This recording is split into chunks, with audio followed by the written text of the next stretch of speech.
Hi, I'm Beth Green. Recently I did a video called White People Who's Got Your Money, and I was talking as the white grandma to white people because I thought that was a conversation that needed to happen about how we are turned against other races. But today I'm not talking as white grandma, I'm just talking as grandma, because to tell you the truth, I'm angry at all of us. I get up every morning and I pray, what can I do to help our world? And I feel despair, and I wonder if you do too. And that's because we're all blaming each other. And that seems to be the latest wave. You know, the Muslims blame the West.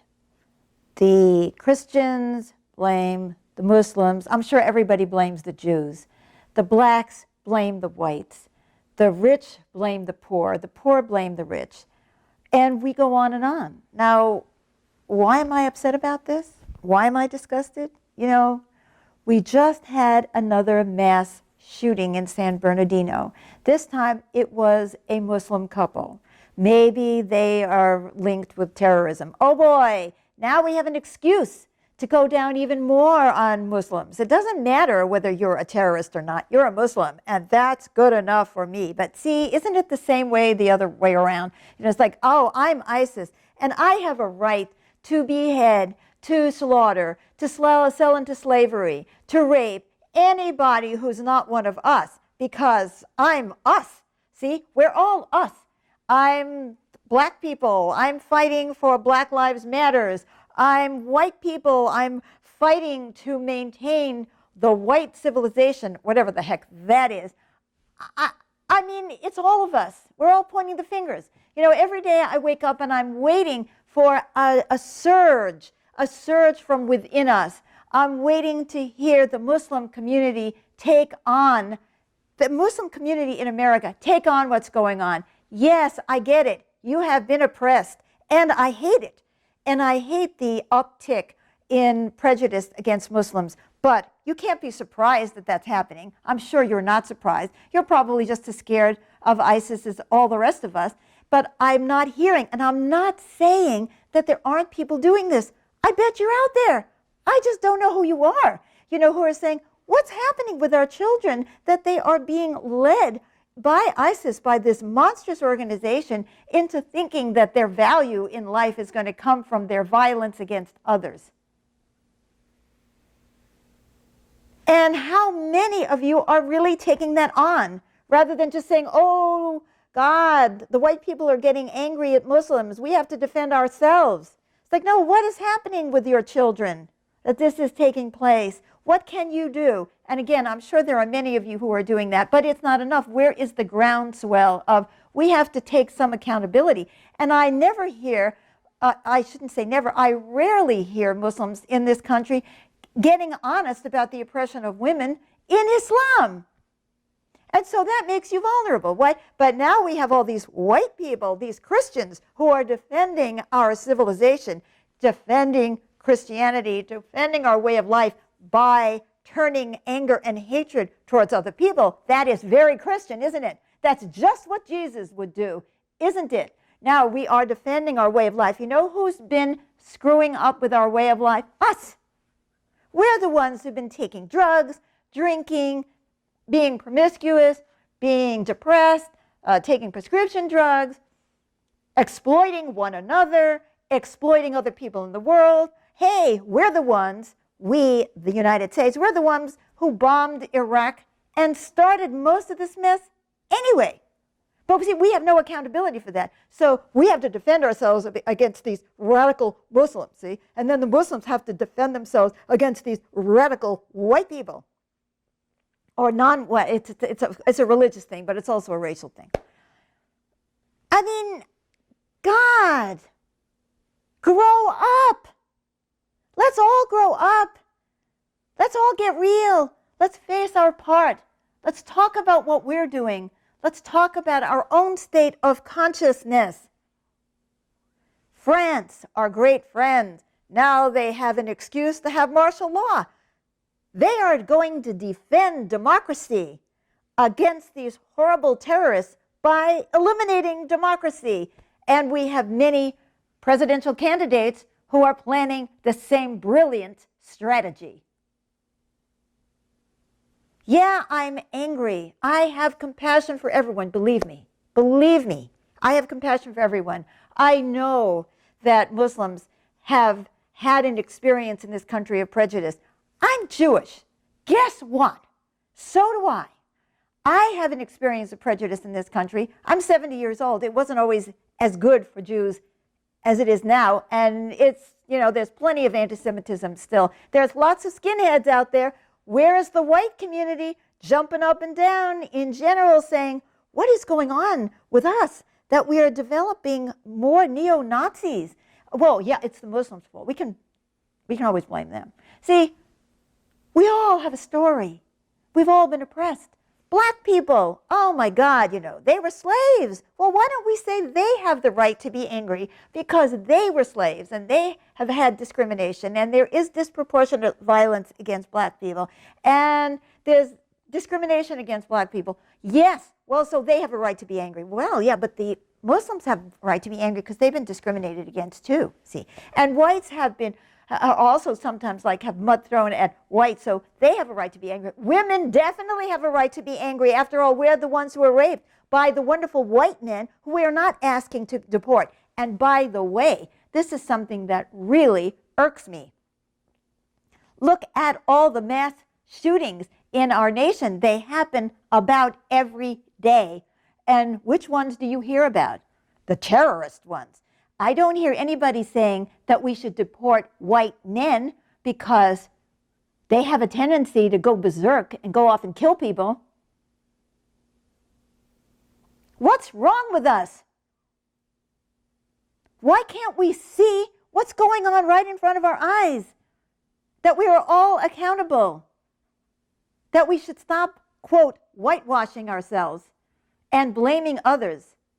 Yes, we can tell the truth about each other, but boy, do we have to start telling the truth about ourselves. I challenge you. I don't care who you are. I don't care if you're black, white, Latino, Asian, Native American. I don't care who you are, gay, straight. I challenge you to look at your prejudices. I challenge you to ask yourself this question.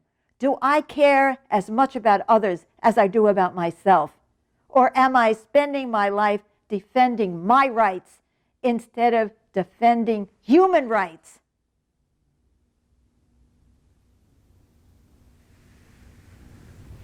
There is something we can do. Every one of us, I know there is. Whether it's climate change, where we can all start eating differently or using power differently or supporting our government to actually do something about climate change, whether it's racism that we can speak up about, whether we can examine our own religions and get so much less defensive and stop pretending that we're innocent when we're not. We can call each other on our bullshit and stop being afraid to say the truth, and we can stop supporting those bullies who are standing up and running for president and acting like more force and violence and discrimination is the answer to everything, which of course is ridiculous. Ridiculous. World War I, the war to end all wars. Then we defeated the dark side at the end of World War II. Of course, we created the Vietnam mess. And we've created messes in the Middle East. And by the way, us virtuous Westerners never colonized North Africa and have nothing to do with any of the resentment that the Arab states might have against us, or sub-Saharan Africa, that we have nothing to do with the anger towards us. See, I am saying I have compassion for everybody, but I'm also mad at us all. I'm mad at our passivity. I'm mad at our allowing things to be done in our name. I'm mad at us for supporting people who are going to solve the problems for us so we don't have to think, that we don't have to think for ourselves. We don't have to get to the core. I want to know why these kids are becoming terrorists. I want to know what they need. I want to know what we can do to help them to get those needs met, rather than just create more upset that's going to create more radicalism, that's going to give us more of an excuse to clamp down on others and in the process destroy our own civil rights. I want to hear each one of us stand up for everyone else and fight for everyone else as much as we fight for ourselves.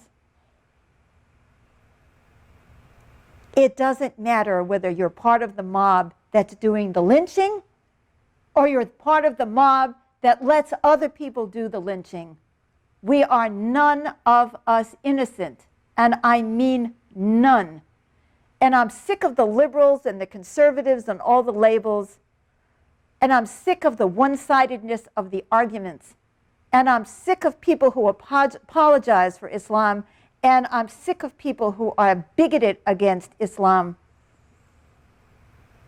And I'm sick of all of us who hide behind our religions and our culture and our civilization, and who think that the world will ever be the same and that we can just go on with our lives as though nothing has happened, because everything has happened, because we have climate change, because we have mass violence across the world, because our world has become one. And I'm asking us, when are we going to use our oneness for the good? When are we going to come together for the good? I say in our couples groups, the power of 2 is the power of 10. You take 2 people, bring them together, and that makes tenfold the power. Well, think about our world. If we all started to care about one another, we would have the power of billions and billions and billions to do good. I still believe there is good in the heart of humanity, even though sometimes it's hard to believe. I cannot believe that those ISIS fighters were not babies once, and 2-year-olds and 3-year-olds who weren't like that, that something happened to them. I can't believe that the people who sit in our prisons, sometimes for violent offenses, were not at one time 2 and 3 years old, that something did not happen to them. I can't believe that the haters in our society weren't once people who cared and loved each other. Where have we gone wrong? What can we do together? I'm coming towards the end of my life, and to tell you the truth, the way things are going, I want out of here. That many of you are younger. And I'm fighting for you. I'm fighting for you to have a better life, and for your children to have a better life, and for everyone on this planet to have a better life. And I don't care how many of you hate me today when you hear my voice, because you know what I'm saying is true. I don't care what you say. Look within. Get honest. Get going. Confront the evil in our world, starting with ourselves. We have a campaign to unite all movements. It's on my website, theinnerrevolution.org. You can see the material about it on my Facebook page, which I'll put up on the screen, how to get to it. It's about realizing that we are Muslim and Christian and Hindu and Buddhist and white and black and native and police and civilian, and we're everything. And we're everywhere. And we need to learn to come together to fight for each other instead of whimpering and whining and about our own oppression and our own pain, and never think about the pain that we inflict on others. It's got to stop. Join us. Think about what I'm saying and pass this video on.